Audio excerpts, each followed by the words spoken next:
أعوذ بالله من الشيطان الرجيم بسم الله الرحمن الرحيم الحمد لله رب العالمين والصلاة والسلام على أشرف الأنبياء والمرسلين وعلى آله وصحبه وسلم اللهم صل على سيدنا محمد وعلى آل محمد وعلى آله وصحبه أجمعين ربنا تقبل منا إنك أنت السميع العليم ربنا آتنا في الدنيا حسنة وفي الآخرة حسنة وقنا عذاب النار رب اشرح لي صدري ويسر لي أمري واحلل عقدة من لساني يفقهوا قولي أما بعد.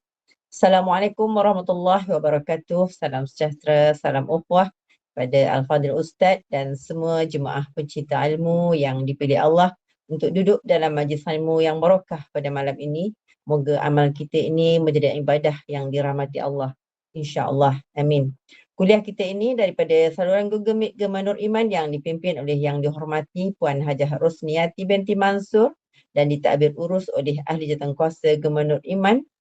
Kuliah Maghrib kita ini akan dipimpin oleh yang berbahagia Al-Fadhil Ustaz Dr. Ahmad Mushidi bin Mustafa, seorang pensyarah di UiTM, dengan pengajian kita, pengajian kuliah berkitab Al-Minahu Al-Saniyah ala Al-Wasiyah Al-Matbuliyah karangan Syekh Abdul Wahab Al-Syarani. Bagi menambahkan keberkatan majlis, mohon ihsan Ustaz untuk memimpin bacaan umul kitab Al-Fatihah dan pahalanya kita hadiahkan kepada baginda Rasulullah sallallahu alaihi wasallam, keluarganya dan para sahabatnya, para anbiya, para solihin, alim ulama, guru-guru kita, para mujahid, pejuang-pejuang Palestin dan semua muslimin dan muslimat sama ada yang masih hidup ataupun telah kembali ke rahmatullah. Al-Fatihah. أعوذ بالله من الشيطان الرجيم بسم الله الرحمن الرحيم الحمد لله رب العالمين الرحمن الرحيم مالك يوم الدين إياك نعبد وإياك نستعين اهدنا الصراط المستقيم صراط الذين أنعمت عليهم غير المغضوب عليهم ولا الضالين آمين. Amin, amin ya Rabbal Alamin. Bagi meneruskan majlis, saya dengan penuh takzim menyerahkan majlis ini kepada Al-Fadhil Ustaz dengan segala hormatnya. Dipersilakan Ustaz. Assalamualaikum warahmatullahi ta'ala wabarakatuh. A'udzubillahi minasyaitonir rajim. Bismillahirrahmanirrahim. Alhamdulillahirabbil alamin wa bihi nasta'in ala umuri dunya waddin. Wassalatu wassalamu ala asyrafil anbiya'i wal mursalin. Sayyidina wa habibina al-Mustafa Rasulillah Sayyidina Muhammad ibn Abdullah wa ala alihi wa sahbihi ajma'in. Subhanaka la ilma lana illa ma 'allamtana innaka antal alimul hakim. Allahumma inna nas'aluka 'ilman nafi'an wa 'amalan mutaqabbala wa rizqan thayyiban bi rahmatika ya arhamar rahimin. Allahumma faqihna fid din wa 'allimna ta'wil wa hdina siratal mustaqim. Allahumma amin. Amma ba'd. Alhamdulillah, syukur pada Allah Subhanahu wa taala, muslimin muslimat, jemaah yang dirahmati Allah taala sekalian, masih lagi ada kudrat, kemampuan yang Allah Ta'ala kurniakan kepada kita, dan kita gunakan sedikit kurniaan Allah Ta'ala ini untuk mendekatkan diri pada Allah Ta'ala, salah satunya dalam majlis ilmu. Sekalipun mungkin Allah Ta'ala tidak memberi faham kepada kita dengan perbincangan ataupun kita sekadar mendengar, sekurang-kurangnya keberadaan kita secara alam maya ini dalam majlis ilmu ini Allah Ta'ala berkati dan sesuai dengan apa yang Allah Ta'ala inginkan. Apatah lagi kalau sekiranya perbincangan kita ini Allah Ta'ala beri faham dan Allah Ta'ala tambahkan lagi kemampuan, taufik untuk kita laksanakan, maka itu merupakan salah satu daripada bonus yang Allah Ta'ala kurniakan kepada kita. Jadi mudah-mudahan keberadaan kita ini, kita betulkan diri kita, hati kita, kerana ingin mendapatkan ilmu, dan ilmu itu adalah untuk menuju kepada redha Allah Subhanahu wa taala, dan ilmu itulah yang menjadi salah satu daripada alat yang membolehkan kita mengenal Allah Subhanahu wa taala, insya-Allah.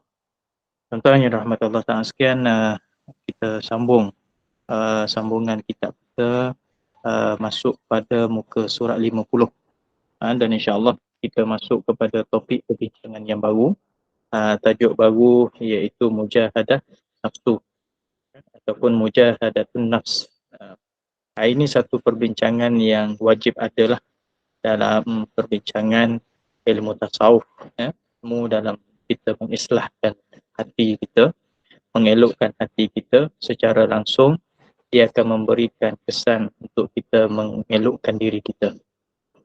Jadi kerana hati itu telah dibaiki, telah dipulihkan dengan cara kehendak agama, maka di situ anggota kita akan terkesan untuk mengikut gerak hati yang mana telah dimurnikan oleh Allah Ta'ala. Maka dalam perbincangan ilmu tasawuf ini, kita nak bersihkan hati dan kita nak bersihkan diri kita ini, maka nak tak nak dan wajib kita akan melalui satu proses yang dipanggil sebagai mujahadah nafsu ataupun mujahadatun nafs. Ini satu benda yang kita kata wajib lah. Nak tak nak benda ini memang akan berlaku. Sebagaimana kita bermujahadah, bila mana kita ini lapar, perut dah rasa lapar, teringin rasa nak makan, kita pun pergi masuk dapur, kita pun buka tudung saji, tengok-tengok makanan tak ada. Jadi pun kita pun pergi kat peti ais, kita buka, kita tengok ada, lauknya ada tapi kena masak. Kita pun buat preparation. Lepas tu kita masak. Masak lebih kurang dalam 20 minit siap 2-3 jenis lauk, kan. Lepas tu kita duduk, kita makan lebih kurang 5 hingga 7 minit ataupun bawah daripada 10 minit selesailah makan. Maka keinginan kita tadi terhasil untuk kita tunaikan dia melalui satu mujahadah, iaitu satu kesungguhan memaksa diri kita untuk memasak dan menyediakan makanan tersebut. Okey, kita ada satu keinginan yang mana kita kata kita nak jumpa dengan kawan lama kita. Maka kita pun telefon dia. Bila mana telefon, sembang, dia kata tak syok lah sembang telefon ni. Kita jumpa bila? Petang ni okey. Jadi bincang-bincang, jumpa tempat sekian. Kita pun naik kereta, start kereta kita naik. Nak tempuh kepada perjalanan, nak sampai pada destinasi, kita tempuh perjalanan lebih kurang 1 jam. Semata-mata apa? Semata-mata nak jumpa kawan lama kita, melepaskan rasa rindu, nak kongsi banyak cerita, nak flashback balik memori-memori yang berlaku dan nak cerita perkembangan terkini berlaku. Maka sejam lepas daripada perjalanan tersebut, tempuh dengan jam dan sebagainya, maka kita sampai. Maka terhasillah tujuan yang kita nak, itu jumpa kawan kita. Maka proses tersebut dipanggil sebagai mujahadah, iaitu kita memaksa diri kita untuk kita mencapai satu kehendak yang kita inginkan. Tetapi itu bukan yang kita nak bincang dah.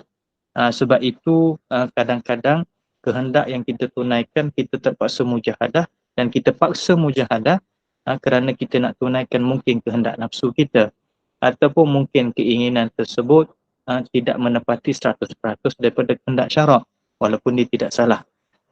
Tetapi yang kita nak bincangkan di sini adalah proses kita bersungguh-sungguh memaksa diri kita untuk apa? Untuk mencapai satu matlamat, yang mana matlamat tersebut satu destinasi yang mana sesuai dengan kehendak Allah SWT. Mungkin kadang-kadang yang kita makan tadi, yang kita dah masak, semuanya halal, Alhamdulillah, tapi kebetulan tak bertepatan dengan kehendak Allah Ta'ala secara 100%. Sebab apa? Kita makan kerana kita sekadar nak rasa, nak hilangkan rasa teringin kita. Tak adalah lapar sangat kan. Tapi makan tersebut kenyang dapat. Belum tentu pahala tu dapat. Kan? Kita jumpa dengan kawan kita tu, mungkin dengan niatnya awalnya cantik. Tapi bila mana sampai sana, terbukalah gosip-gosip, terbukalah fitnah-fitnah, terbukalah dengan istilahnya mengumpat dan sebagainya, maka terhasillah dosa kat sana. Tetapi proses mujahadah nafsu di sini adalah proses yang akan sampai di sana, dalam bentuk kita ini akan mencapai redha Allah Ta'ala sesuai dengan kehendak Allah. Jadi inilah yang paling susah. Dan kerana sebab itulah perbincangan dalam tasawuf, mujahadah nafs adalah satu proses yang wajib dibincang. Kenapa? Kerana dia merupakan satu perkara yang perlu ada untuk kita capai apa yang dipanggilkan sebagai islahun nafsi. Baik, kita tengok kitab kita, muka surat 50 bagi yang ada kita, tajuk mujahadah nafsu. Qala musannif rahimahullahu ta'ala wa nafa'ana bi'ulumihi fid darain, kata pengarang kitab. Wajahid nafsaka ay khawatiraha fi syar'i. Qala al-imam as-Sahlu at-Tustari rahimahullahu ta'ala, aswa'ul ma'asi hadithun nafsi wa la'alla ghalibun nasi la ya'udduna dhalika dhanban. Wa idza taqal muridul isra'a ila hadithin nafsi wa kana mulaziman lidhikri ittaqada al-qalbu bidhikri wa sara al-qalbu sirran mahfuza.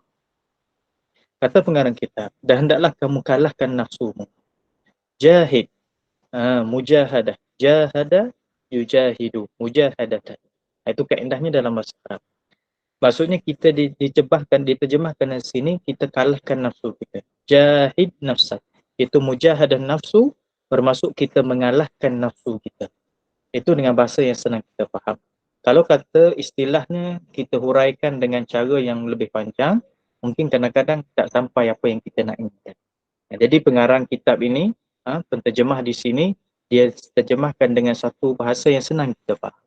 Yang kalaupun kita huraikan kata mujahadah nafs, iaitu kita bersungguh-sungguh mengembeling tenaga kita, hati kita, nafsu kita untuk meletakkan kedudukan redha Allah Ta'ala di hadapan dan nafsu itu di belakang. Bermaksud kita tidak menjadikan nafsu itu sebagai ikutan, tetapi nafsu itu yang mengikut kita. Bermaksud iman di hadapan, nafsunya di belakang. Tapi dalam hidup kita kadang-kadang, bukan kadang-kadang dan mungkin banyak sangatlah, kita boleh katakan bahawa nafsu itu banyaknya di hadapan. Jadi yang iman itu mengikut di belakang. Tapi sekarang mujahadahnya biar nafsu itu di belakang, iman itu di hadapan. Dengan cara macam mana? Kalahkan. Kita kalahkan. Bila mana kita kalahkan nafsu kita, bermaksud itu mujahadah nafsu. Tapi kena ingat, belum tentu bila mana kita berjaya untuk mengalahkan nafsu tersebut, maka kita dah cukup sempurna dan kita telah selesai. Tidak. Sebab nafsu ini bukan sifatnya sifat mati. Sifatnya sifat mati, tak. Dia kita boleh katakan sifatnya dia dah kalah. Contoh, nafsu makan. Nafsu makan ini dia tak mati, dia masih ada lagi. Tetapi dia kalah. Bila mana dia kalah, dia tidak ada rasa dah. Contoh, saya biasa bagi contoh untuk kaitkan kita dengan kanak-kanak. Cuba tengok anak-anak kita yang masih lagi sekolah rendah, yang masih lagi kecil lagi. Cuba tengok nafsu makan dia.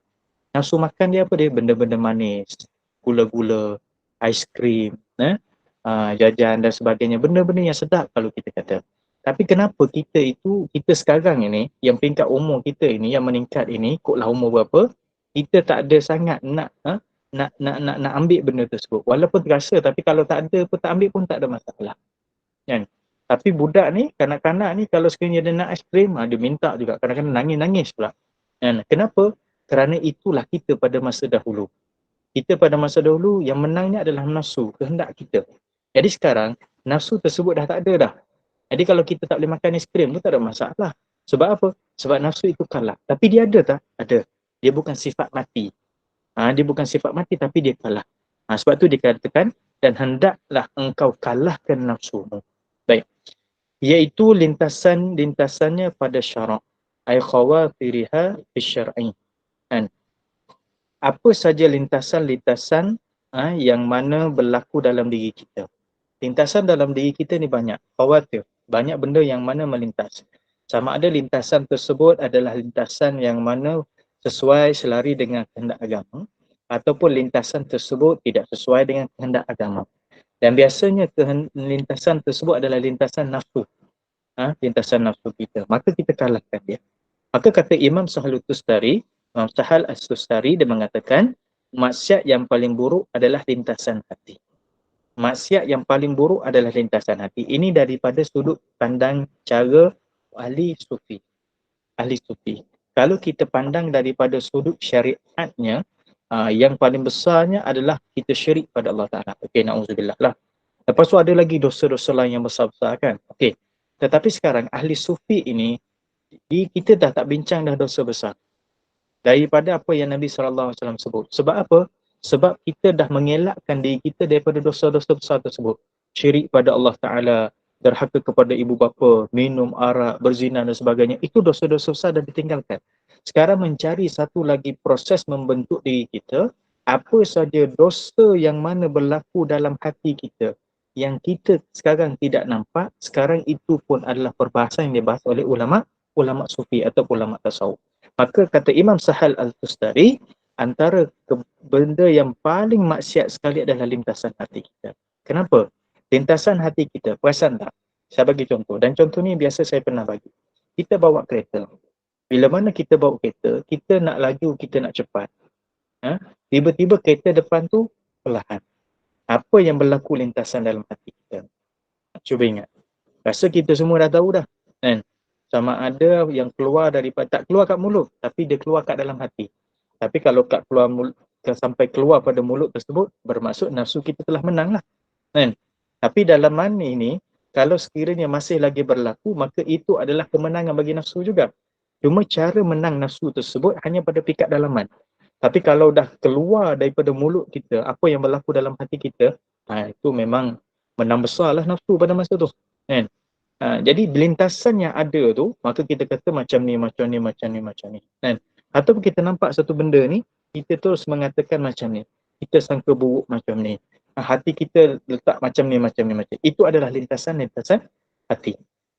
Termasuklah ketika mana kita berdoa pada Allah Ta'ala. Saat ketika kita berdoa kepada Allah Subhanahu Wa Taala, berlaku lintasan dalam hati kita, ya Allah, aku doa ni, aku ni banyak sangat dosa ni. Kan? Memang kita mengaku kita dah banyak dosa, masa tu mulut tengah baca, tengah meminta. Tapi hati kita, lintasan hati kita, kita tengah bercakap, aku ni dosa banyak, aku minta pun nampak macam tak jadi juga. Sebab apa? Sebab aku tahu dosa aku banyak. Jadi kita menganggapkan bahawa Allah Ta'ala ini tidak akan makbulkan doa kita. Kenapa? Kerana nisbah perbuatan dosa yang kita buat itu banyak sangat.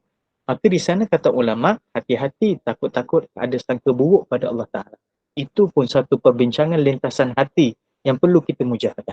Nampak tak? Sebab tu Imam Sahal At-Tustari mengatakan, paling buruknya adalah lintasan hati kita. Baik. Dan kebanyakan manusia tidak menganggapkan hal demikian sebagai dosa. Sebab apa kita tak anggap sebagai dosa? Sebab benda tersebut berlaku dalam hati kita. Kan? Tak terzahir. Baik. Kalau kita ambil barang orang, kita nampak zahir tu barang tersebut kita ambil dan barang tersebut hilang. Bila mana kita sakiti orang pada zahir, kita nampak orang tersebut mengaduh dengan sakitnya, ataupun orang tersebut dia kata macam ni dan ada kesan dia. Tetapi pada dalaman tersebut, lintasan hati tersebut tak berlaku. Kita naik kereta tadi, kita nak laju, kita nak cepat, kereta depan tiba-tiba perlahan, maka pada masa tersebut, saya bagi contoh, kita ada sangka buruk. Maka sangka buruk, adakah dia tersebut menyebabkan orang depan tahu? Kereta depan tahu tak? Hatta kalau sekiranya sebelah kita ada orang, sama ada isteri ke, kawan kita ke, suami kita ke, siapa saja anak kita, yang berlaku dalam hati kita, dia orang tahu tak? Dia tak tahu. Melainkan kalau sekiranya kita luar. Maka sebab itulah, kerana tersembunyinya perbuatan tersebut daripada lintasan hati, maka ketika itulah manusia tidak menganggapkan dia dosa. Sebab itu kadang-kadang kita ni lupa nak istighfar dosa hati kita. Kan? Lupa nak istighfar dosa hati kita. Ada kata ulama, kadang-kadang kita istighfar tu kita tak tahu apa yang kita istighfar. Percaya tak? Kita istighfar kita tak tahu dan kita tak sedar kita istighfar dengan dosa apa. Lepas sembahyang, astagfirullahaladzim, astagfirullahaladzim. Bawa kereta, astagfirullahaladzim, astagfirullahaladzim. Bagus, istighfar tu bagus. Tapi kadang-kadang, aku istighfar ni, aku istighfar dosa apa Istighfar dosa apa? Memang kita tahu dosa kita banyak. Tapi kita tidak terfokus kepada dosa kita. Sebab tu antara amalan ulama, antaranya yang mengatakan bahawa istighfarlah juga kepada hati kamu. Contoh, malam ni lepas isyak cantik lah. Sebab malam ni dah habis dah urusan kita seharian. Habis lepas ni kita nak semayang apa semua. Kita nak sampai masa nak rehat dah. Tak nak dah bersibuk-sibuk dan dengan urusan yang tak sepatutnya.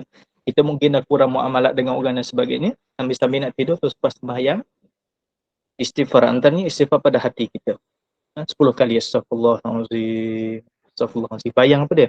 Ya Allah, aku istighfar ni kepada hati aku. Ya Allah, hati aku buat apa? Hati aku jangan buat ni, aku buat benda ni, aku buat ni kan. Istighfar khusus kepada hati. Salah satunya adalah kerana lintasan hati kita tadi tu. Sebab kita tidak menganggapkan lintasan hati yang berlaku itu daripada perkara yang dikira dosa pada pandangan Allah Ta'ala. Baik, apabila seorang murid, kita pernah sebut berulang kali, murid di sini bukan murid sekolah rendah.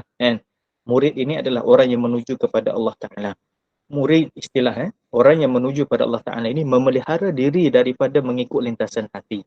Dan dia sentiasa melazimi zikir, pasti hati akan percaya dengan zikir dan jadilah hati itu rahsia yang dipelihara. Maka obatnya apa dia? Maka obatnya apa dia? Yang pertama, jaga lintasan hati kita. Ini proses. Ini dia panggil mujahadah nafs. Mujahadah nafs maksudnya kita ini lawan nafsu kita, salah satunya lintasan hati kita. Lintasan kan seronok kan, ada orang istilah apa dia bahasanya, angan-angan tu kan percuma, tak perlu bayar kan. Kita tukar, lintasan hati pun percuma, tak kena bayar pun. Kadang-kadang kita buat cerita dalam hati tu kan, sakit hati pada orang, buat cerita, sedangkan orang ni tak buat pun, sangka kita sampai jadi satu, bukan sekadar cerita lah, mungkin jadi filem lah, box office dah pada masa tu. Maka pada masa tersebut kita layan tu seronok. Maka caranya macam mana? Cut terus, potong terus, pelihara daripada lintasan hati. Lepas tu kalau ada benda yang nak berlaku pada hati kita, lintasan hati yang tak elok, maka terus lawan pada dia. Tak ada.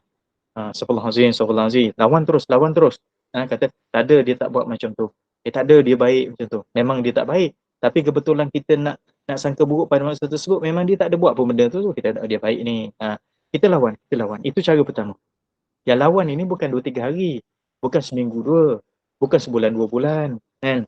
Belum tentu Allah Ta'ala akan bagi dalam masa setahun. Belum tentu Allah Ta'ala akan bagi dalam tempoh 10 tahun. Dan boleh jadi Allah Ta'ala nak bagi dalam masa seminggu, kan? Mungkin pada masa tersebut okey, tapi pada masa lain tak okey, kan? Banyak benda tersebut, dia makan masa, proses. Jadi yang pertama, kalaulah nak ada lintasan hati yang elok, potong terus, cut terus, lawan terus, kan? Jangan dilayan, jangan dibawa-bawa. Walaupun kadang-kadang benda tersebut rasa seronok, rasa boleh buat benda-benda macam ni, daripada duduk saja tak ada kerja, layan, kita layan benda, jangan. Itu yang pertama. Dan yang kedua, sentiasa melazimi zikir. Tadi yang kita sebut salah satunya apa dia? Istighfar, kan?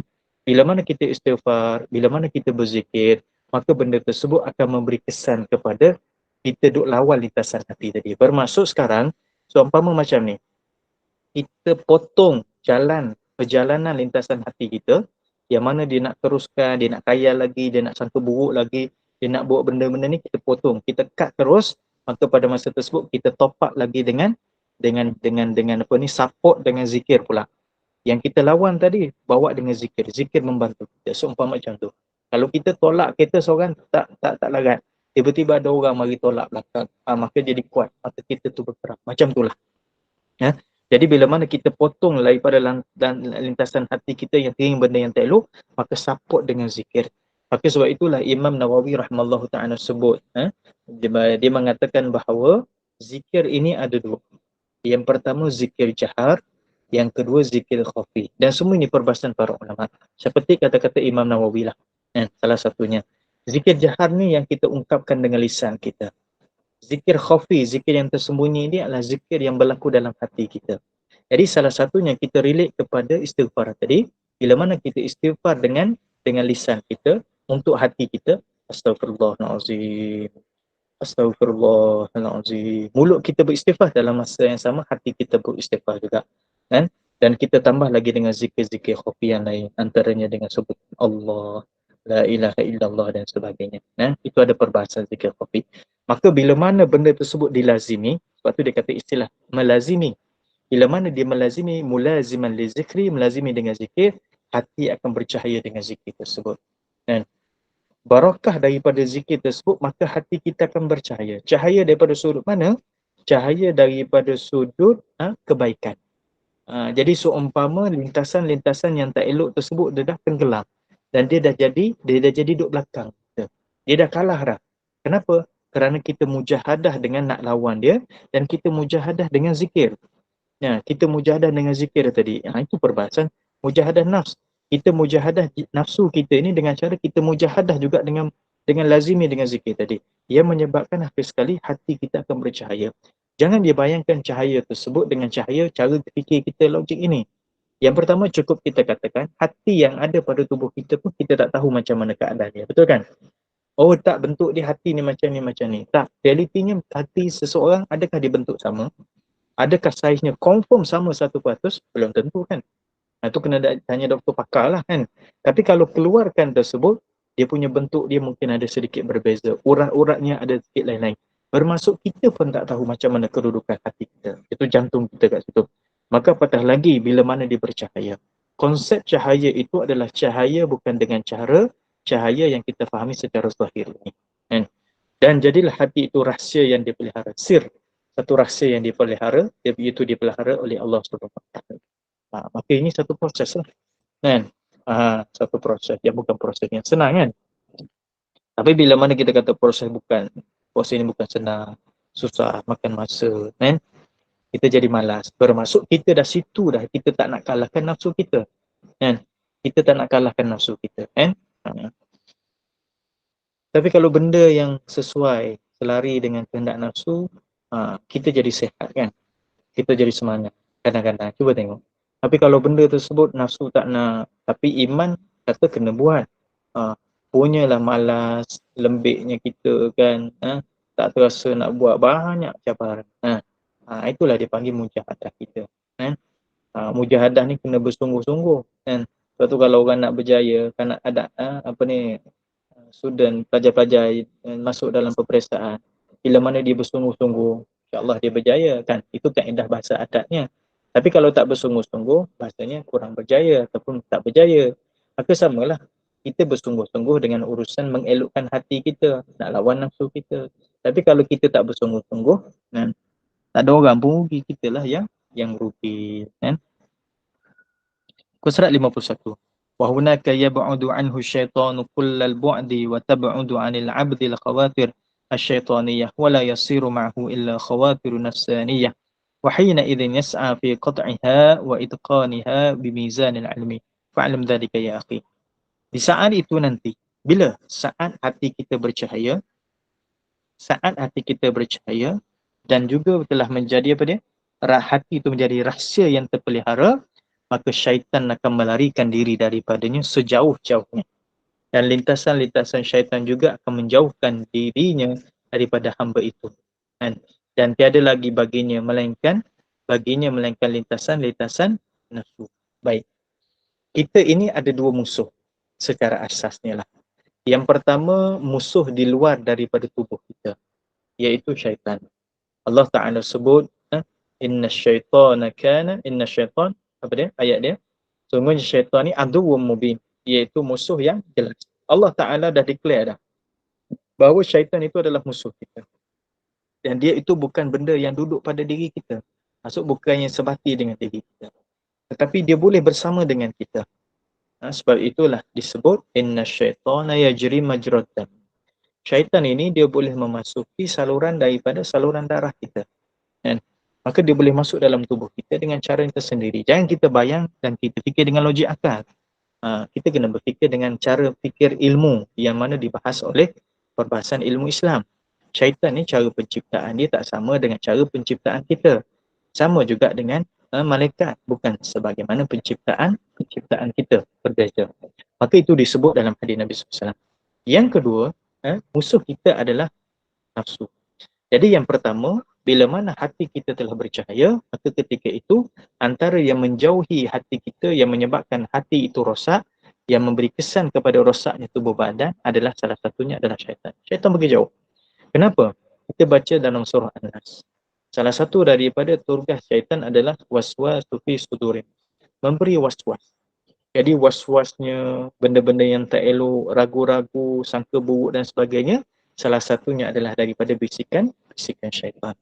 Maka bila mana syaitan itu dah tak ada, tak boleh menguasai diri kita, maka ketika itu dia hanya berlawan dengan lintasan nafsu dia. Lintasan nafsu dia. Nafsu makan dia, nafsu tidur dia, nafsu sembang dengan orang, nafsu berjalan, nafsu memandang, nafsu mendengar, nafsu menyentuh, nafsu seksual, nafsu apa lagi? Apa saja yang dikaitkan dengan kehendak pada setiap daripada tubuh kita, kadang-kadang kita tak boleh bezakan itu sebenarnya kehendak nafsu ataupun bukan kehendak nafsu. Maka ketika itulah bila mana dah tidak ada bisikan syaitan kerana dia tidak mampu, maka kita berlawan dengan diri kita sendiri. Maka ketika itulah musuh kita dah kekurangan. Sekurang-kurangnya dah okey dah sikit. Cuma belum lagi selamat. Kenapa? Kerana bisikan nafsu ini kita nak mujahadah, kita nak kalahkan dia. Tadi syaitan dah kalah dah. Kita nak letak syaitan, nafsu itu berada di belakang, ya iman itu berada di hadapan. Kan? Dan ketika itu dia terus berusaha memutuskannya dan menekuni dengannya dengan timbangan ilmu. Maka ketahuilah demikian itu wahai saudaraku. Jadi bila mana dia dah lawan, sekarang lintasan bisikan itu adalah bisikan daripada nafsunya, maka ketika itu dia berlawan. Cara dia macam mana? Dia putuskan kehendak nafsu dia. Dan dia cuba lawan dengan cara apa? Dengan timbangan ilmu. Jadi sebab itu saya sebut tadi tu banyaknya bentuk-bentuk nafsu sampai kita tidak tahu sebenarnya ini kehendak nafsu aku ke ataupun benda itu bukan kehendak nafsu. Kan? Maksudnya benda tersebut bertepatan dengan jalanan syariat ataupun benda ni dah lari dah daripada dalam dengan syariat. Maka sebab itulah kita nak tahu dia kena dengan timbangan ilmu. Jadi ilmu tu datang daripada mana? Secara asasnya al-ilmu bit-ta'allum. Ilmu tu dengan belajar. Oh penat dah ustaz nak belajar, tak ada masa. Mujahadah lah, mujahadah. Kan? Mujahadah. Bila mana mujahadah? Saya jumpa dengan seorang ulama tu, Masya Allah. Kan? Kami pernah dalam satu sepentas lah, dalam satu wal bicara forum lah macam tu. Kan?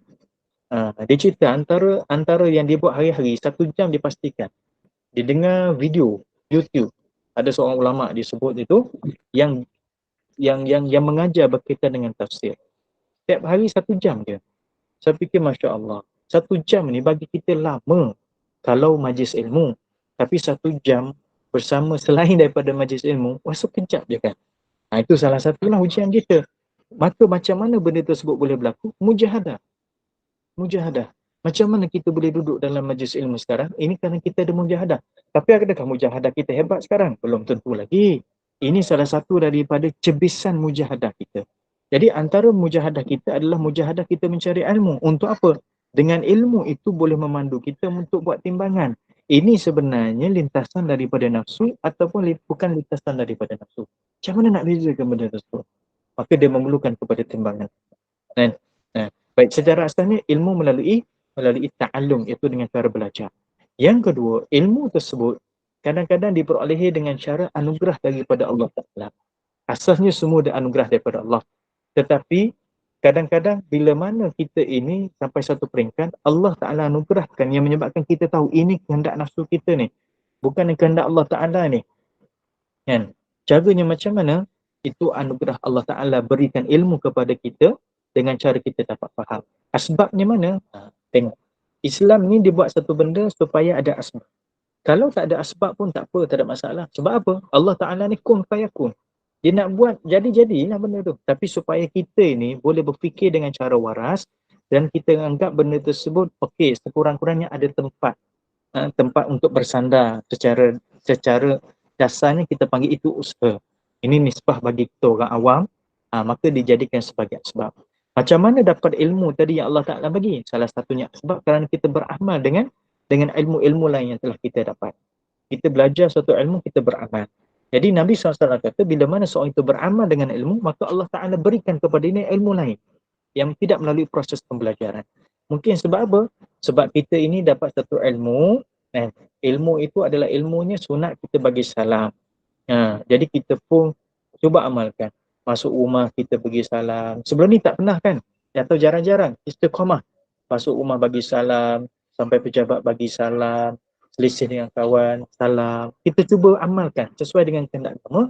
Sedar tak sedar, Allah Ta'ala berikan kepada kita ilmu lain. Bukan ilmu berkaitan salam. Mungkin ilmu untuk mengenal nafsu. Jadi sedar tak sedar mungkin Allah Ta'ala bagi sedar kepada kita bahawa yang kamu bagi salam tu adalah bukan dasar salam yang kehendak oleh agama, tapi dasarnya adalah kehendak nafsu kamu. Kat situ kita kenal.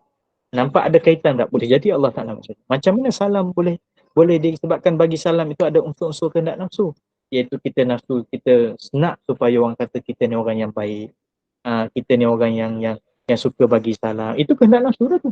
Di situ kita dapat beza. Bila mana kita dapat beza, maka kita pun tinggal kehendak nafsu tadi tu. Maka kita buat selari dengan kehendak. Sebab itulah bila mana hati dah bercahaya, syaitan menjauhi, tertinggalnya adalah lintasan nafsu, maka lintasan nafsu itulah kita berlawan dengan dia. Dengan cara macam mana? Tak nak adalah melalui timbangan ilmu. Sebab tu dia kata, maka ketahuilah demikian tu wahai saudaraku. Maksudnya apa? Tak nak kena melalui proses ilmu yang mana boleh menyebabkan kita berlawan dengan lintasan nafsu kita. Baik, habis. Wajahid nafsaka. Kita pergi sikit lagi. Wajahid nafsaka bil ju'i. Fatariqatu syar'iyyu wa huwa taqlilul akli syai'an fa syai'an. Dan kalahkan nafsumu dengan lapar. Tadi kalahkan nafsu daripada sudut mana? Daripada sudut yang kita kata dengan cara khawatir apa lintasan-lintasan yang berlaku dalam hati kita. Jadi dia bagi benda dan dia bagi solutionnya sekali kan. Sekarang ni kita dapat dah ilmu caranya macam mana. Kita amal je lah.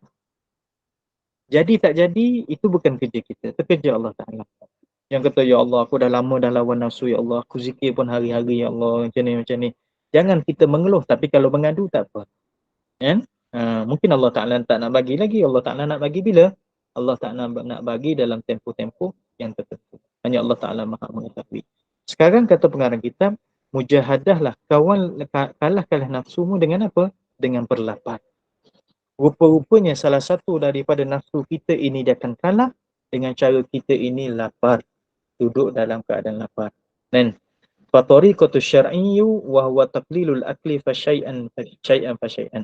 Maka jalanan untuk mengalahkan nafsu pada pandangan syarak adalah mengurangkan makanan sedikit demi sedikit. Bukan kita kata kalahkan nafsu dengan lapar tersebut tak makan terus. Tak ada. Saya bagi contoh. Saya ada baca satu artikel ataupun perkongsian ilmu secara bertulis lah daripada seorang pakar yang cerita berkaitan dengan IF, intermittent fasting. Ini banyak orang cerita benda ni kan. Maksudnya tidak makan, hanya minum air kosong saja dalam tempoh-tempoh tertentu. Baik, caranya macam mana? Cantik dia bagi tahu. Wallahualam, Muslim ataupun bukan Muslim, tapi daripada sudut namanya kita nampak dia bukan Muslim, tapi belum tentu. Mungkin lah. Wallahualam. Tapi yang diceritakan apa dia? Kalau tuan-tuan nak buat intermittent fasting, IF ini, buatlah dengan cara tempohnya cukup 12 jam sebagai pendahuluan. Ataupun dia kata buatlah secara bergilir. Hari ni buat, esok tak buat. Lusa buat balik. Selang-selang dia buat macam tu. Sampailah satu ketika kita dah ada kemampuan, maka kita buat secara berhari-hari. Dan salah satu bentuk intermittent fasting dia kata adalah puasa pada hari-hari tertentu. Antaranya puasa Isnin dengan puasa Khamis yang diajar oleh Nabi SAW kan? Itu kita dah tahu dah. Bermaksud orang yang nak melalui proses tersebut dia bukan buat sekaligus. Bukannya intermittent fasting ni terus puasa sampai tak makan sampai 16 jam. Terus. Baca-baca tu terus buat 16 jam. Mungkin dia tak larat. Mungkin minum air je, tak ada masalah kan, air kosong je. Tapi pada masa tersebut dia terus buat 16 jam, mungkin sehari je tahan. Esok dah tak tahan dah. Rasa malas lah, penat dan sebagainya. Ataupun mungkin tahan seminggu je. Tak boleh istiqamah. Maka sama juga, bila mana kita mujahadah nafsu kita dengan cara berlapar ini, bukan tak makan terus, tetapi mengurangkan makan. Sebab tu dia kata, mengalahkan nafsu pada pandangan syarak daripada sudut mengurangkan makan ini adalah dengan berlapar ini dengan cara kurangkan makan sedikit demi sedikit. Sedikit demi sedikit. Kenapa disebut berkaitan dengan lapar atau berkaitan dengan makan? Sebelumnya cerita kan, okey. Sekarang disebutkan cerita berkaitan dengan makan, salah satunya nafsu kita ke arah makan kadang-kadang lebih besar dan kebanyakan manusia itu ke arah sana.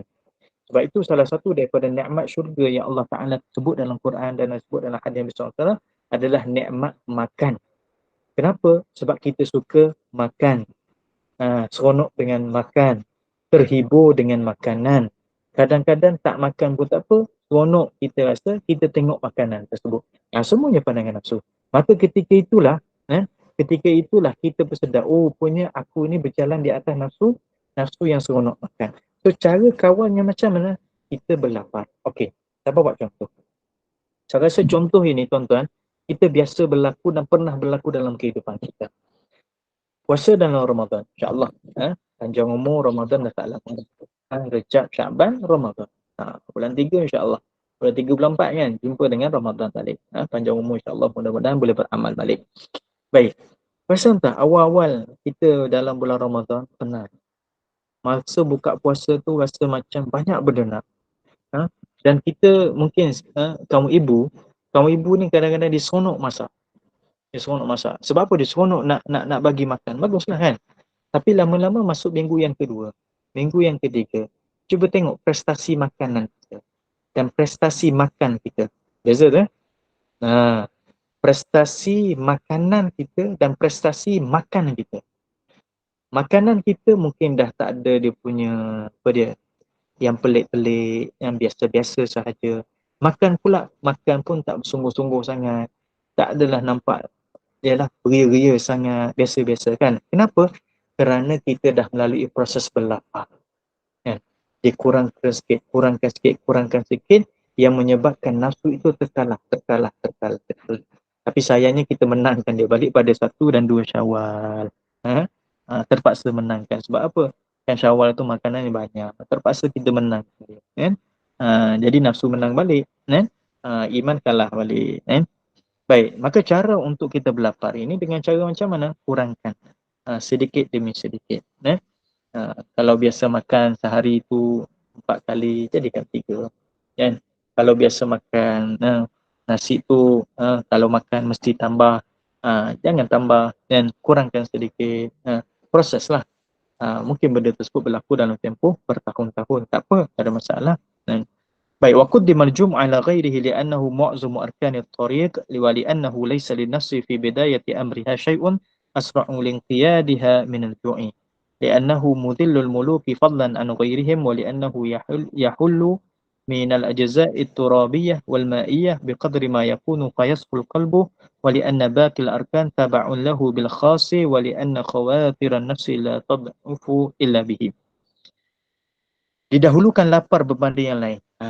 Sebab apa nak sebut lapar dulu? Kan? Tadi dah sebut dah sebab kita biasa dengan makan. Kita seronok dengan makan. Nikmat syurga pun cerita pasal makan kan? Okey, baik. Pengarang kita nak kata apa? Kenapa didahulukan perbincangan pasal makan ini untuk mujahadah nafs berbanding yang lain?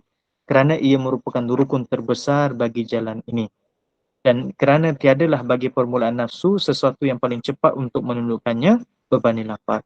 Antara rukun yang besar untuk menuju jalan ini. Jalan apa? Jalan menuju Allah. Jalan mengelokkan hati. Jalan membersihkan hati adalah dengan cara apa? Dengan cara berlapar. Cantik tak hati kita dalam bulan Ramadan? Rasa lebih cantik daripada selain bulan Ramadan. Nampak tak? Dan cantik tak hati kita masa kita pergi Mekah, sama ada buat umrah atau buat haji? Rasa lebih cantik sedikit atau lebih cantik banyak berbanding kita duduk tempat kita. Sebab apa? Sebab ketika itu kita pergi, kita tak peduli sangat makan kan? Makan pun tak beria-ria sangat. Sebab apa? Sebab kita kalut dengan ibadat. Maka ketika itulah dia merupakan satu rukun yang besar. Rukun yang besar menyebabkan hati jadi cantik. Perangai kita jadi bagus. Kan? Sebab itulah kalau orang balik daripada Mekah, buat haji ke buat umrah, jangan kita sindir-sindir dia. Kan? Oh, baru balik Mekah ni dah nampak bagus dah. Nampak lain kita pujilah. Alhamdulillah. Puji je. Nampak kebaikan-kebaikan. Sebab apa?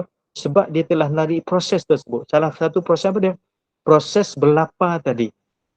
Kerana proses itu yang menyebabkan itu adalah jalanan yang agak laju untuk dia menuju kepada Allah Subhanahu Wa Taala.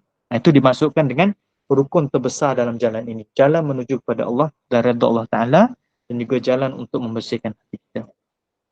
Dan juga kerana tak ada permulaan nafsu, bagi permulaan nafsu sesuatu yang paling cepat untuk menundukkannya berbanding lapar. Dan nafsu ini tertunduknya dengan cara kita lapar. Baik, masa puasa. Kita kaitkan dengan puasa. Sebab puasa ini dikaitkan dengan pelapar kan. Bila mana puasa, baik, banyak benda yang kadang-kadang terkurang. Atau kadang-kadang kita tak perasan benda tersebut tak ada pun. Tak terlintas pun nak buat. Salah satunya minta maaf saya sebut nafsu seksual. Nafsu seksual ni kadang-kadang dia dah rasa tak ada. Ataupun maaf dia kata mungkin dia hampar sedikit pada bulan Ramadan. Kenapa? Kerana faktor lapar. Bukan tak ada langsung, ada. Tetapi disebabkan apa? Kerana proses itu kita melalui cara berlapar. Apa lagi? Proses yang kita kata tertunduknya nafsu kita ni hasil daripada lapar, kita rasa nak jaga mata kita. Mata tu rasa nak tunduk. Telinga rasa nak kurangkan mendengar benda yang tak sepatutnya. Apa lagi? Kita merasakan seronok nak buat ibadat. Kenapa? bila mana seronok buat ibadah, bermaksud ketika itu iman di hadapan, nafsu itu kalah dan duduk di belakang. Ini proses daripada mana? Proses daripada lapar.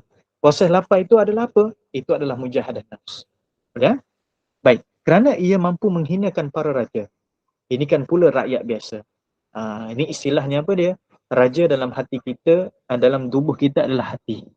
Maksudnya menundukkan raja dalam diri kita daripada sudut ke arah benda yang tak elok adalah nafsu kita. Maka nafsu kita ni boleh tertunduk dengan cara lapar. Apatah lagi yang lain-lain lagi. Jadi hebatnya cara berlapar. Dan kerana ia menempati bahagian-bahagian sifat tanah dan sifat air untuk penyucian mengikut kadar yang ada. Jadi pada berlapar ini dia ada unsur tanah dan unsur air. Tubuh kita kan ada unsur tanah dan unsur air. Bila mana kita makan ini, kita makan itu seumpama memberi satu kesan yang baik pada tubuh kita yang bersifat dengan sifat tanah, dan air yang ada pada tubuh kita memberi semangat pada tubuh kita. Maka bila mana dia itu kita berlapar, maka kesan daripada benda tersebut menyebabkan dia lebih senang ke arah penyucian. Mengikut kadar yang adalah. Maka jenihlah hati itu. Kerana apa? Kerana melalui proses lapar. Dan kerana segala rukun yang lain mengikutinya secara khusus, dan kerana lintasan nafsu tidak akan tunduk melainkan dengannya. Bila mana kita ini dah lapar, kita dah mujahadah nafsu dengan lapar, maka yang lain pun akan ikut. Rukun-rukun lain ni apa ikut? Apa dia rukun lain? Nanti dia akan sebut panjang belakang lah. Banyak lagi.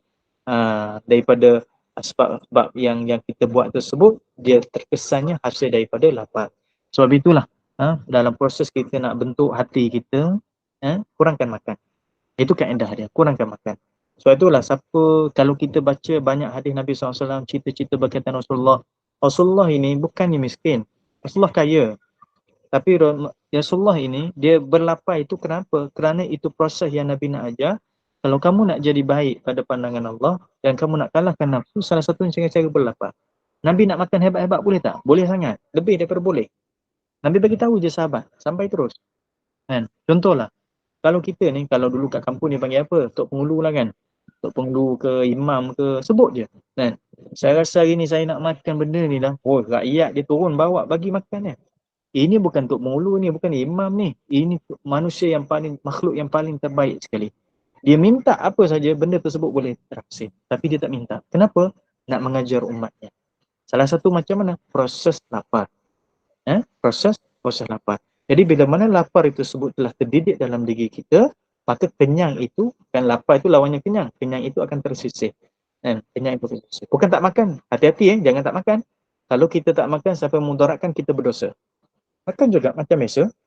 Cuma kurangkan. Sampailah satu peringkat kita boleh kurangkan sedikit portion-portion dia mengikut keperluan saja untuk kita makan. Dan rukun lain akan mengikuti dengan cara tak langsung.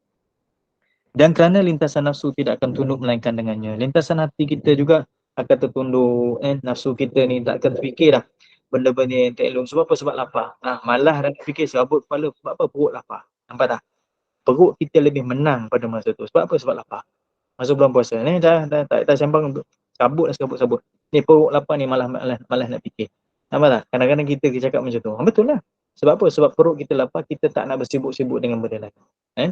Tak nak bersibuk-sibuk dengan benda yang mana berkaitan dengan nafsu kita.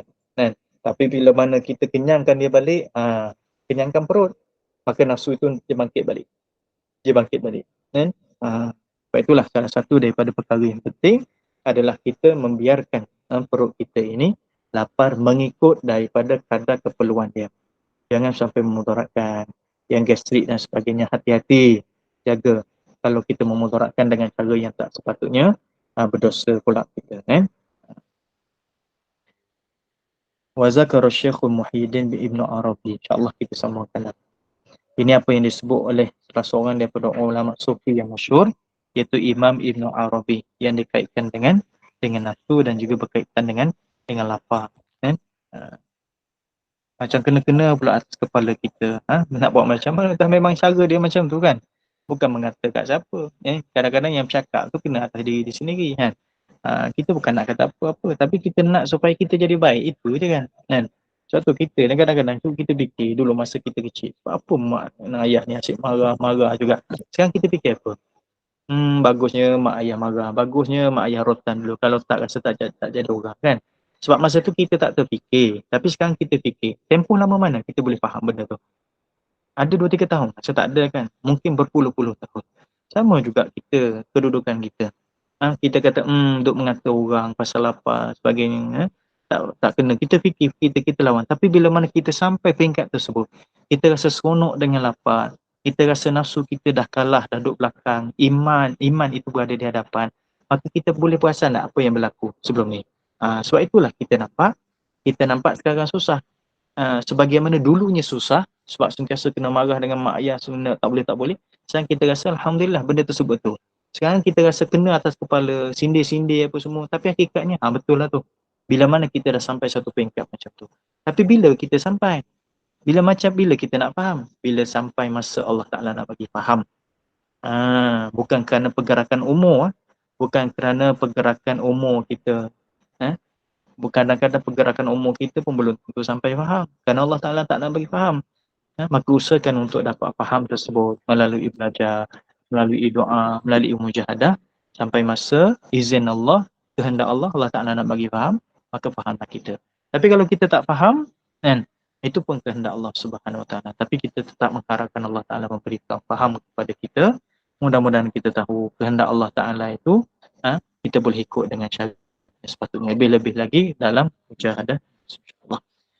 Kita sambung pertemuan akan datanglah berkaitan masih lagi dalam mujahadah nafsu, berkaitan dengan lapar, dan benda tersebut satu rukun yang besar dalam kita menjalani jalanan menuju kepada Allah Subhanahu Wa Ta'ala, insyaAllah. Jadi saya sekadar tuan, insyaAllah kita sambung pada kuliah dan Wallahu a'lam. Boleh buka ruangan untuk soalan, Ustaz. Baik, insyaAllah. Okey, silakan jemaah kalau ada soalan. Ada masa sikit. Assalamualaikum, Ustaz. Assalamualaikum. Makcik nak tanya macam ni. Ada masa yang sama ada kelas mengaji. Kelas mengaji tu maknanya kita baca sama-sama tegur-menegur lah. Lepas tu ada satu lagi tu kelas fardu ain macam baca kitab fiqh, tauhid ke, yang mana lebih baik kita pergi? Baik. Ada kelas pengajian Al-Quran, ada kelas fardu ain. Mana yang kita nak dahulukan? Baik. Ditulis secara khusus oleh Syekh Yusuf Qaradawi, ada satu perbahasan dia panggil fiqh aulawiyat, iaitu mana yang paling utama sekali daripada sudut hukum hakam yang kita nak bincang sekarang. Maka kita tengok pada keadaan kita. Kita sekarang boleh baca Quran tak? Boleh. Dah betul tak rukun tajwid? Betul. Kalau sudut bacaan tersebut sah tak dalam solat? Sah, Alhamdulillah. Baik. Kalau dalam keadaan tersebut kita dah ada, sekurang-kurangnya betul bacaan kita dengan tajwidnya, tak masuk fasahah lagi, sebutan sampai nak jadi sebetul-betulnya jadi macam Arab itu lain cerita lah. Sekarang rukun-rukun bacaan Quran itu dah sempurna tak? Kalau masih bacaan dalam solat, sah tak solat kita? Ya, sah, dah cukup. Okey, tak apa. Sekarang daripada sudut ilmu akidah macam mana? Ilmu akidah tersebut macam mana daripada sudut kita beriman pada Allah Ta'ala? Ya, memang saya dah beriman pada Allah, saya dah beriman kepada Rasulullah. Tetapi daripada sudut kekejapan, kejap benda tersebut, betul-betul faham tersebut tak sampai level lagi. Maka wajib dahulukan ilmu akidah tadi. Okey, lagi contoh. Belajar Quran tadi dah pandai dah? Pandai. Dah sampai boleh baca sah dalam sembahyang? Ya, cukup. Baik, sekarang orang wanita secara khusus ada buka kelas berkaitan dengan hukum hakam berkaitan dengan wanita. Contohnya berkaitan haid, nifas, istihadah dan sebagainya. Dan dia masih lagi seorang wanita yang ada darah haid dan seumpama dengannya. Seumpamanya dengan nifas dan sebagainya. Tapi dia kurang faham. Baik, yang Quran itu dah cukup dengan syarat dia, maka wajib dia pergi kat sana. Wajib dia pergi kat sana. Melainkan kalau sekiranya minta masa sebut dia dah menopause dah. Dah tak ada dah haid, dah tak ada dah. Dan sebagian cukup, anak-anak dah besar dah, anak-anak pun dah belajar dah sendiri. Sekarang dia nak membetulkan bacaan Quran dia. Maka dia dahulukan Al-Quran. Nampak tak? Macam mana kita mendahulukan mana yang selayaknya bagi kita. Baik, saya orang lelaki. Saya dah belajar Quran. Saya nak betulkan, nak cantikkan lagi bacaan Quran saya macam ni, nak supaya sebutan betul, nak ingat satu-satu tajwid dan sebagainya. Ada satu kelas berkaitan dengan haid, nifas, istihadah. Baik, saya nak dahulukan macam mana. Adakah di bawah saya ni ada anak-anak perempuan? Isteri saya masih lagi duduk dekat ada macam tu ke? Masih lagi ada.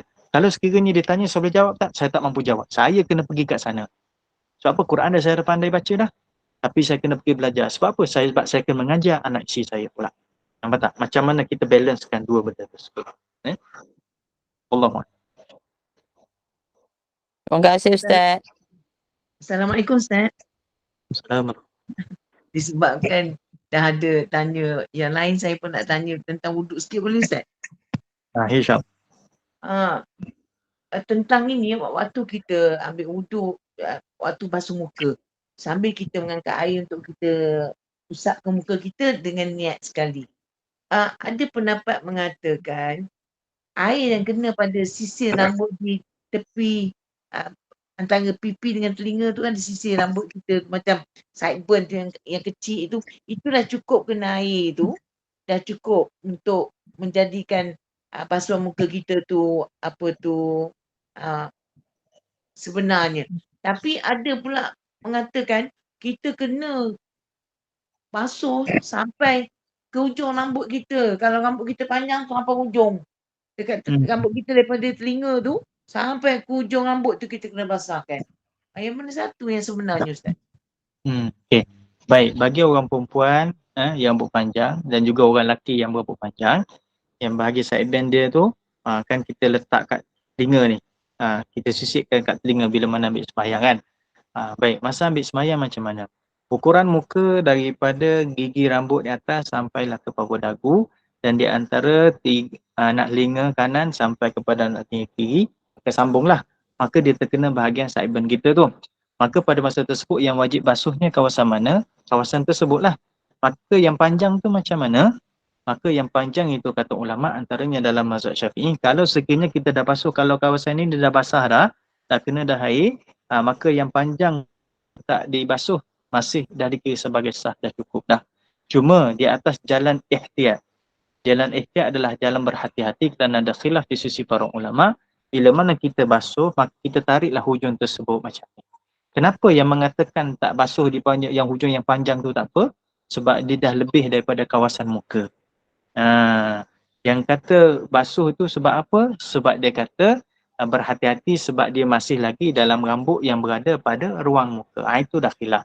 Jadi yang paling selamat sekali nak keluar daripada khilaf, basuh je, yang hujung tu tarik macam tu je. Selesai, tak ada masalah. Tapi kalau tak tarik hujung tu hanya basuh kawasan itu saja, ibn kita macam mana? Sah. Itu dalam mazhab Syafi'i kita, insya-Allah. Terima kasih Ustaz. Assalamualaikum Ustaz. Assalamualaikum. Saya nak tanya, misal kata kita sedang dengar kuliah, dah masuk waktu, kita dengar azan, yang mana kita dulukan Ustaz?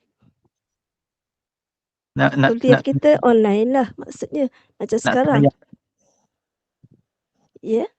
Untuk sembahyang ke untuk jawab azan tadi? Ya, solat. Solat. Kita nak berhenti dengan solat dulu ke ataupun kita teruskan dengan kuliah? Baik. Dia untuk bab sembahyang ini, secara bab sembahyang, yang pertama sembahyang sendirian, yang kedua lagi sembahyang berjemaah. Situasinya berbeza lah.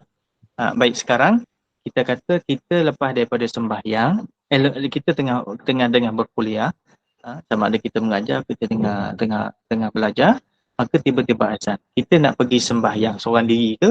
Kita nak pergi sembahyang berjemaah, atau kita habiskan kelas lepas tu baru kita pergi sembahyang. Maka di sini ada semua pendapat di sisi para ulama. Kalau khusus untuk sembahyang Isyak ini, dia ada dua waktu afdal. Kalau waktu lain yang 4 itu daripada 5, satu je waktu yang ada dua waktu afdal. Waktu yang afdal ini adalah pada awal waktu. Semua subuh, zuhur, asar, maghrib, isyak tu. Cuma bagi isyak ni dia ada satu lagi, iaitu waktu yang pertama adalah waktu awal isyak, yang kedua adalah waktu yang mana dalam tempoh 2 atau 3 jam selepas daripada itu. Saya ingat dulu masa kami belajar, seorang guru kami dari tahu, kita buat secara perkiraan, kalau azan itu pukul 8.30, maka waktu afdal yang kedua sekitar pukul 10.30. Itu adalah perbahasan mazhab Syafi'i. Baik, kalau sekiranya ilmu tersebut adalah ilmu yang secara wajib kita belajar, dan menjadi kewajipan untuk kita tahu dan untuk kita beramal, maka kita dahulukan ilmu tersebut. Kenapa? Kerana solat itu adalah dipanggil satu waktu yang muassak, yang luas. Maka kita boleh solat selepas daripada itu. Ambil waktu afdal yang kedua. Dan kita boleh buat jemaah selepas daripada itu. Baik. Nampak? Baik. Kalau sekiranya kita tak boleh buat jemaah, maka pada masa tersebut tengok kedudukan ilmu yang kita tengah belajar. Kalau benda tersebut adalah benda fardu ain, maka dahulukan yang fardu ain itu. Dahulukan yang fardu ain tersebut, itu belajar dahulu. Sebab apa? Benda ni penting sangat. Maka kita lewatkan. Lewat tersebut dia masih lagi dalam ruang waktu solat. Allah. Alhamdulillah. Jazakallah khair Ustaz. Okay, cukuplah kita dah pukul 9 lebih, kita tutup majlis lah. Ustaz pun dah lambat dah pukul 9 insyaAllah. Alhamdulillah, Masya Allah. Syukur pada Allah, kuliah maghrib kita hari ini berjalan lancar. Moga ianya membuka minda kita dengan mujahadah nafsu, melawan lintasan hati yang tidak baik, mengalahkan nafsu, kalahkan lintasan hati dengan istighfar untuk hati kita. InsyaAllah seperti yang Ustaz sajaskan tadi 10 kali, kerana boleh beristighfar sebanyak 10 kali. Lazimkan lidah kita dengan beristighfar. Moga mujahadah kita mencari ilmu mendapat redha Allah. InsyaAllah beramallah dengan ilmu. Kawalah nafsumu dengan berlapar, kurangkan makanan dan dari sedikit, kata Ustaz, insyaAllah. Dan moga Allah memberi kita kefahaman dalam mujahadah nafsu ini dan menjadi ilmu yang bermanfaat dalam kita menuntut ilmu mengenal Allah. Wallahu a'lam bissawab. Kita tangguh pengajian kita hari ini. Moga kita jumpa lagi di lain kali minggu depan insya-Allah. Saya ucapkan ribuan terima kasih kepada Ustaz atas ilmu yang disampaikan. Ribuan terima kasih kepada semua jemaah. Maaf anda ada sebab kekurangan dalam majlis kita ini. Sekalian baik itu daripada Allah dan yang buruk itu adalah daripada kekurangan kami sendiri. Saya mohon izin Ustaz untuk saya buat sikit bahan kuliah untuk besok Ustaz. Ya. Okay, pada pukul 6.45 pagi kuliah subuh kita akan bersama Fadil Ustaz Ilin Aminin bin Muhammad Saleh dengan bacaan surah Yasin, doa dan terjemahan kitab hikam Jawi bagi Imam Tajuddin bin Abdullah As-Sakandari.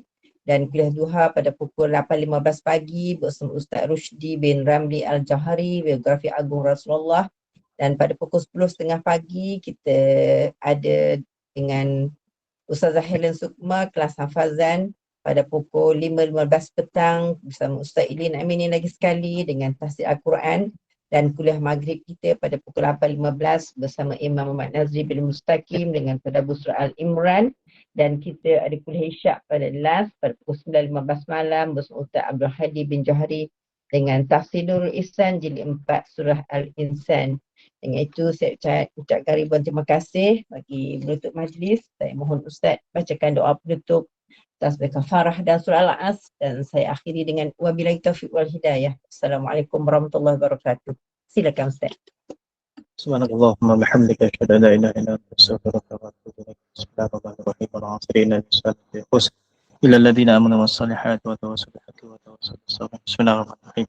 Alhamdulillah ba'amina salatu wassalamu ala asyrafil wa ala al-mursalin ajma'in. Allahumma ighfir lana dhunubana wa kaffir 'anna sayyi'atina wa tawaffana ma'al abrar. Allahumma aslih lana sya'nana kullaha wa man hawlana wa man bainana bi rahmatika ya arhamar rahimin. Allahumma ihdina wa waffiqna ila siratikal mustaqim wa ila ta'atika wa ma'rifatika ya Allah. اللهم اقض حاجاتنا ويسر امورنا واجعلنا من الناجحين. ربنا اتنا في الدنيا حسنه وفي الاخره حسنه وقنا عذاب النار. صلى الله على محمد والحمد لله رب العالمين. السلام عليكم ورحمه الله.